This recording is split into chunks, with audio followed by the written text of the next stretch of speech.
Now, I don't know if you noticed this, but there's a huge political controversy and debate happening right now in American politics around the comments of Congresswoman Ilhan Omar and her comments regarding the American Israeli Public Affairs Committee, AIPAC, which has one side accusing her of being, quote, anti-Semitic, while the other side says that this is completely legitimate criticism of another big lobbying group inside of the United States. And just as of moments ago, she just apologized for these statements, unequivocally. But regardless of that, in this video, we are going to be talking about what happened, the bigger debate here, some important context that you won't hear on the mainstream media, and at the end of this video, where I personally stand on it. Now, before we start, just know that we are an independent media organization that is supported by you, the viewer, and one way you could support us is by buying t-shirts on teesprings.com/stores/wearechanged. The link is in the description below, and with your purchases of t-shirts, clothes, to keep you warm, sweaters or jackets or, basic needs, things, you actually could support real independent media. And without you, we wouldn't be here. So unequivocally, thank you for supporting us as an independent media organization. Now, continuing on with the story, which of course is surrounding a Somali American U.S. Congresswoman who is serving Minnesota's 5th congressional district and is one of the first 2 Muslim women elected to Congress. And that, of course, is Ilhan Omar. Now, of course, this bigger controversy recently erupted because of Twitter, and I think it is important to point out here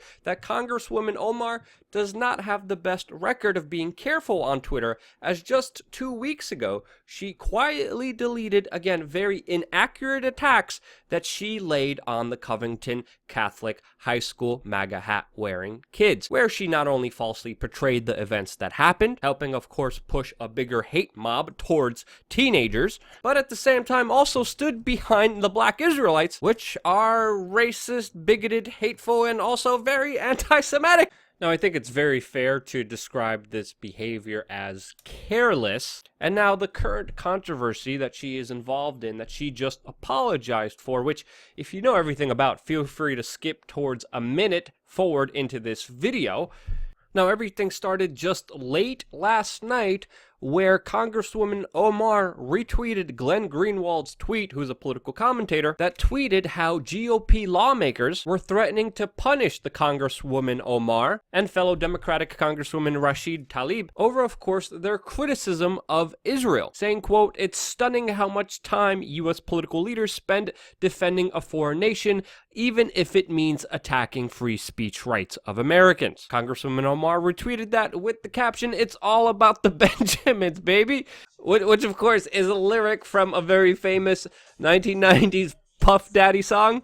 And after being quizzed about this by other commentators, specifically asking her who she thinks is paying American politicians to be pro-Israel, Omar responded by saying AIPAC. And this, of course, created not only a media frenzy, but people freaking out, calling her anti-Semitic, but people like Ben Shapiro freaking out, the GOP freaking out, and then even the Democratic establishment freaking out. Fox News, of course, freaked out too. Other media outlets freaked out as well. Of course, AIPAC freaked out. Again, the American Israeli lobby, who suggested that Congresswoman Omar apologized for suggesting that pro-Israeli groups, quote, is buying off American politicians, and now facing a lot of pressure, including ones from her own party, and calls for her to be kicked off many congressional hearing committees. And after a strongly worded letter by House Democratic leadership, which included Nancy Pelosi, saying that, quote, anti-Semitism had to be called out without exception, after all that pressure from Democrats and Republicans, after this massive backlash, Congresswoman Omar, just as of moments ago, decided to issue a public apology on her Twitter account again, saying, quote, that anti-Semitism is real. You know, the usual PR stuff in that quote. She's grateful for Jewish allies and colleagues. Da-da-da-da-da. Painful history of anti-Semitism. Not trying to offend anyone. Da-da-da-da-da. Talking about how she expects people to hear her when she is attacked for her identity, and that's why she unequivocally apologizes, but at the same time issued another statement below saying that she reaffirms the problematic role of lobbyists in our politics, whether it's AIPAC, the NRA, or the fossil fuel industry. Quote, she says, it's gone on too long and we must be willing to address it. Now, is this the end of this bigger political controversy?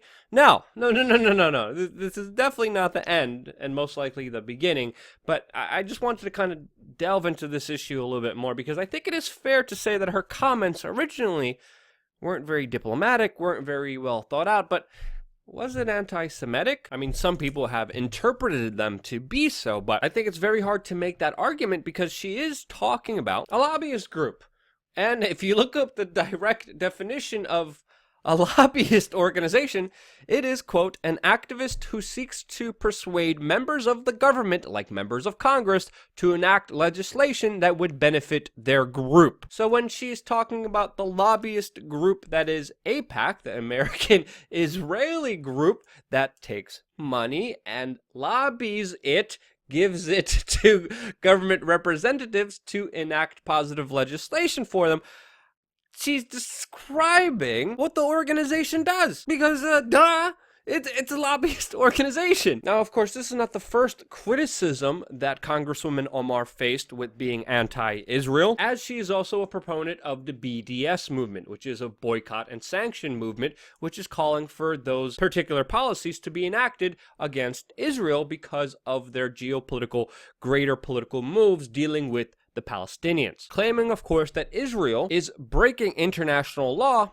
believing that that's why products from Israel should be boycotted and there should be sanctions on that country. Now, it's also important to note that she has called for similar measures against Saudi Arabia as well, not just Israel, because of course, Saudi Arabia's harsh foreign policy as well. But honestly, I don't see the connection here, and again, prove to me if I'm wrong, that if you criticize a country's foreign policy, that you're somehow anti that country, or anti-Semitic, for example, here with Israel. Now, as many people are pointing out online, very important points here about AIPAC, because AIPAC doesn't just represent the goals and the wishes of all Israelis. AIPAC is also a very divisive organization, which actual Israelis are divided on. And there actually have been many Israelis who welcome criticism of that organization because they are allegedly funded by arms manufacturers, evangelical Christians, and of course are very right-wing. And if a lobbyist organization is so divisive, it's so on one side of the political spectrum, there obviously will be debate. There obviously will be a bigger political discussion that happens out of this. And I don't think it's hateful and bigoted to be against a group that you don't politically align with. And I'm sorry, even though I disagree with Congresswoman Omar's own political ideology, I don't think what she did was anti-Semitic. And I think the attacks and smears against her do undermine actual anti-Semitism that does happen, and as people are pointing out, will have a negative recourse because of it. And I think there's some aspects of truth in that, which, unironically, The Onion, saying that, quote, Ilhan Omar, thankful for colleagues educating her on painful history AIPAC lobbyists have had to endure.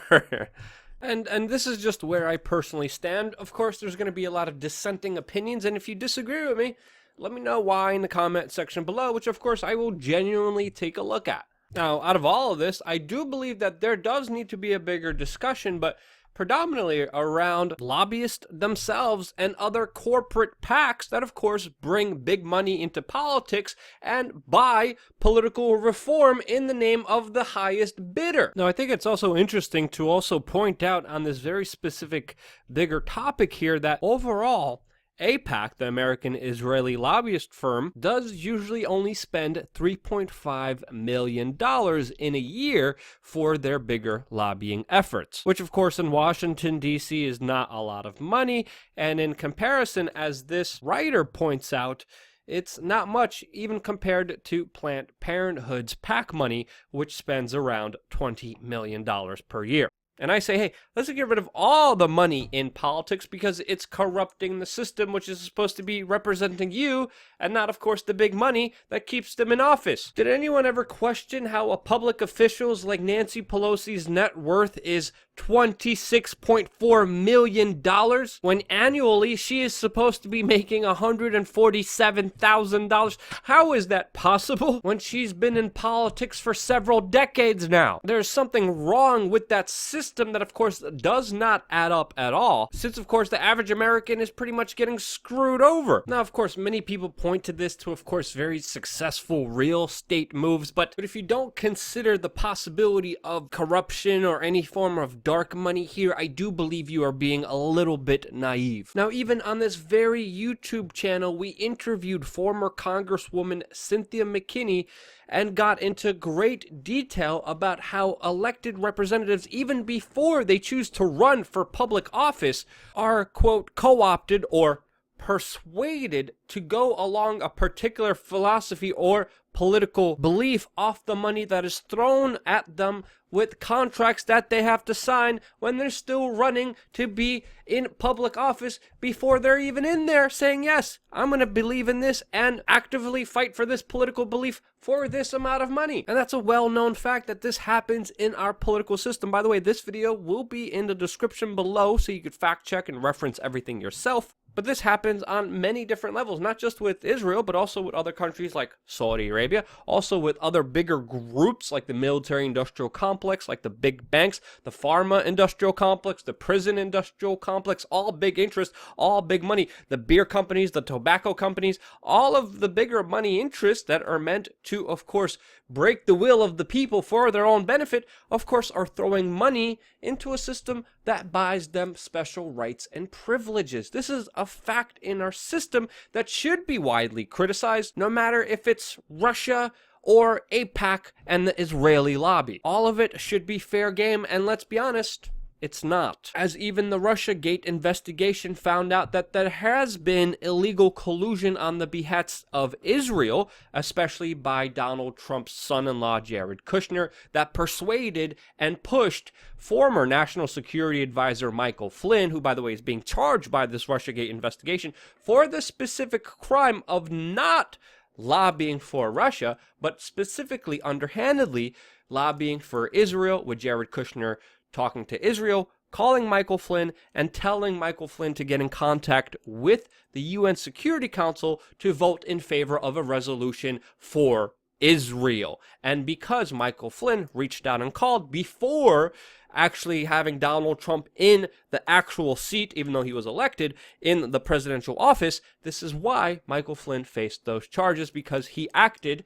on Jared Kushner's wishes that what he told him to do. Clear collusion for the benefit of Israel, not Russia, that of course no one talks about. No one even wants to talk about all the undercover spies that do operate in the United States with immunity. And these issues to me, as well as the other big issues and other big interests and other big money, which comes from all different spheres, all different kinds of people, should be debated and talked about openly. And that is my opinion. Might be controversial, you might not agree with it, but reason with me. Let me know why, if you disagree, in the comment section below. And there will be people who disagree, but I think it's important to call things out as fairly as I can here from my own point of view. And if you think I did that, share this video with your friends and family members, because YouTube sure as hell won't, but you will. And because of that, because of your support, because of your donations, because of you purchasing a t-shirt, we're still here somehow as an independent news media organization providing you this content for free. If you enjoy it, tip us. Once again, this is why. Love you guys. Thank you again so much for watching. Stay tuned for a lot more here on youtube.com/we are change.